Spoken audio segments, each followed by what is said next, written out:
Bom dia, traders, tudo bem? Fábio Cruz falando, tô aqui para mais um estudo de mercado. Hoje, dia 14 de julho de 2021, são 8h05 da manhã e como eu faço diariamente, estou aqui no gráfico do mini dólar futuro time frame de 5 minutos para mostrar para vocês o que foram as possibilidades de estratégia da GT no dia anterior e o que a gente pode vir a projetar para o dia atual, tá certo? Bom, antes de mais nada, sempre observemos as marcações. A gente precisa sempre ter as marcações muito bem definidas aqui para poder operar no dia seguinte, tá? Então a gente tinha a marcação da máxima do dia anterior, a mínima do dia anterior, o ajuste diário e as linhas médias móveis exponenciais de 200 períodos e a de 20 períodos, tá? Então feitas essas marcações, o mercado ele abriu já muito próximo da região da mínima do dia anterior, tá? Então ele já abriu aqui muito próximo na realidade da região do ajuste. Não visualizei nenhum gatilho muito claro aqui nessa região nesse momento, né? Ele chegou até a testar também aqui o candle 7, essa região da mínima do dia anterior. Depois ele efetivamente rompeu a região do ajuste e como vem fazendo de praxe também, ele segurou ali naquela região da média móvel exponencial de 200 períodos. Por fim, depois ele desceu e o candle 18 trouxe uma possibilidade bem interessante aqui na região do ajuste, tá? Um pequeno martelo com um pavio para baixo e também um corpo não tão grande possibilitaria uma entrada aqui no candle 19, tá? Um pullback aqui na compra para poder fazer uma entrada, uma operação nessa região aqui do ajuste, tá? Depois o preço, ele segurou novamente aqui nessa região da média móvel exponencial de 200 períodos, voltou para a região do ajuste, já teria um segundo toque aqui na região do ajuste, então lembrem-se sempre que o primeiro toque, a probabilidade de você ter um sucesso, de você ter um gain, ela beira os 90% dentro dos cenários favoráveis que a gente previamente estuda, que a gente previamente treina. Mas depois, né, o segundo toque ele já reduz ali para cerca entre 80% e 60%, e o terceiro toque para menos de 50%, né? Porque quanto mais vezes o preço toca uma determinada região, deixando ali o gatilho, maior a probabilidade dele romper aquela região. Então, atente-se sempre a isso. A operação na região do ajuste, no meu ponto de vista, poderia ser essa aqui, ou até efetivamente essa aqui, tá? Aqui já poderíamos considerar até um segundo toque. Por quê? Porque aqui nesse caso, o preço, ele rompe, né? Deixa um pavio aqui grande, ele rompe. O candle seguinte é um doji, tá? Que é um candle de indecisão, mas o candle seguinte ao doji, que é esse candle de número 9, ele deixa um pavio interessante, mas você buscando entrar na abertura do mercado, logo no início do dia, o seu risco ele pode ser um pouco maior. E isso muito por conta dos tamanhos dos pavis, né? Observa o tamanho desse pavio, observa o tamanho desse pavio, desse próprio pavio aqui, que obviamente a gente não teria visto ainda, porque seria o candle seguinte ao candle que a gente poderia, porventura, considerar como gatilho.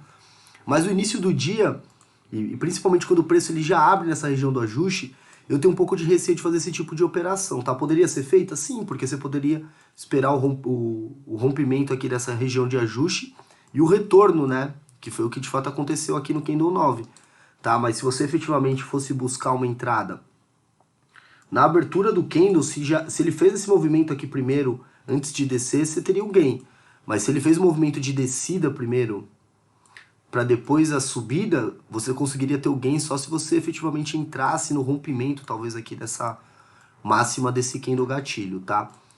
Voltando, depois o candle aqui no candle 18 deixa uma segunda oportunidade interessante, porque assim como o preço ele segurou aqui nessa região, desceu e voltou para testar, mas aqui já com nível maior de risco, né? Até pelo pavio, que é um pavio não tão grande, que não mostra uma rejeição assim tão forte de preço na região, tá? Mas aqui sim seria uma segunda possibilidade de entrada na região do ajuste. Não consideraria essa terceira aqui, né, que eu pontuei para vocês, porque já seria ali um risco muito grande, uma probabilidade de mais de 50% ali de taxa de assertividade. Então eu não consideraria essa operação. Por fim, o preço ele rompeu aqui a região do ajuste para baixo e veio testar a região de mínima, tá? E aí ele deixou aqui no candle 28 um gatilho bem interessante, mas que você precisaria ser muito certeiro para poder entrar e conseguir ter o gain já no candle 29, senão seu gain ele acabaria vindo no candle 30, tá? Depois o preço ele segurou muito ali naquela região da mínima, e aí a gente já entrou no período da tarde, quando nós da GT não estamos mais em tela, quando nós da GT já não mais buscamos operar, né?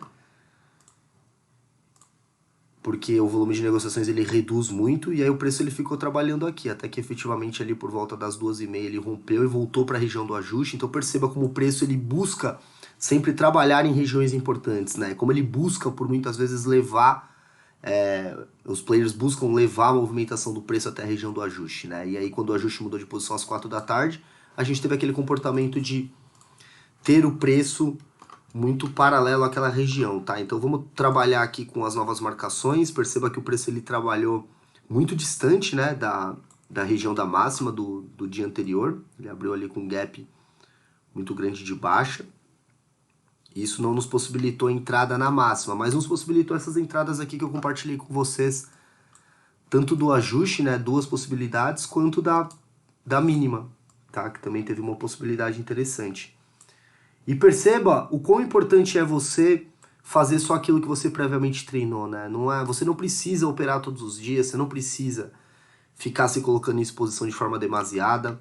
Você só precisa operar para buscar aquilo que efetivamente está de encontro com a sua meta de pontos, e dessa forma você vai conseguir ser consistente no mercado, pode ter total certeza, tá? Mas é necessário pagar o preço, é necessário estudar muito, é necessário treinar muito, e é necessário fazer aquilo que precisa ser feito. Então blinde e treine a sua mente para fazer aquilo que precisa ser feito. Nunca foque todo o direcionamento dos seus treinos na parte técnica, tá? A parte técnica é sim muito importante, mas você precisa focar uma grande parte do seu tempo para poder fortalecer o seu mindset, para poder fortalecer a sua autoconfiança, para poder fortalecer o seu emocional, porque é isso que vai fazer com que você consiga ter resultados consistentes, tá certo? Bom, marcações feitas para o dia de hoje. A gente tem aqui um primeiro cenário que é o do cruzamento de médias. Se o preço ele efetivamente seguir descendo, as linhas vão ficar paralelas, a gente não vai ter um cruzamento, como aconteceu inclusive no dia de ontem.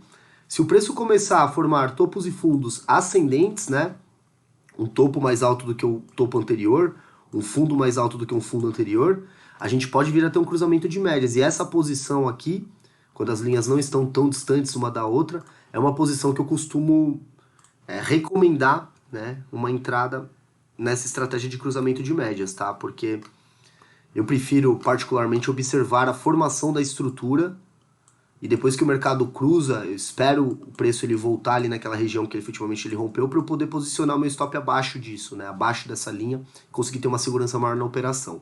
Mas independente disso, eu não estou invalidando o outro perfil operacional, que é quando você pode também optar por entrar logo no cruzamento das médias. Também é muito válido fazer dessa forma, tá? Preço abrindo aqui em cima e começar a projetar uma descida, você pode esperar tanto que ele venha testar essa região aqui do ajuste, quanto ele venha testar essa região aqui da mínima, tá? E aí deixando um gatilho que mostra uma rejeição de preço em ambas as regiões, você pode buscar um pullback na compra, tá? Que pode ser outras boas possibilidades de operações para o dia de hoje, tá? Abrindo aqui, a gente pode vir a ter também uma operação de gap, obviamente analisando todas as outras variáveis. Se o preço ele projetar uma subida muito grande para devolver tudo que ele fez nos últimos 2 dias, né? Se você tirar o zoom, você vai ver que o preço ele vem caindo ali nos últimos 2 dias, né? Ele caiu bastante. Você pode vir a ter um teste, né? Se o preço voltar a subir, você pode vir a ter um teste nessa região aqui de máxima. Então, se vier a testar essa região de máxima, deixou um gatilho que mostra uma rejeição de preço, você pode buscar um pullback na venda, tá certo? Por hoje é só, pessoal. O vídeo vai ser um pouco mais tarde hoje novamente. Quero começar a gravar novamente os vídeos no período da noite para poder dar um tempo maior para vocês assistirem no pré-mercado, para não ficar muito apertado, muito corrido. Vou me disciplinar aqui para poder ajudar vocês e fazer isso.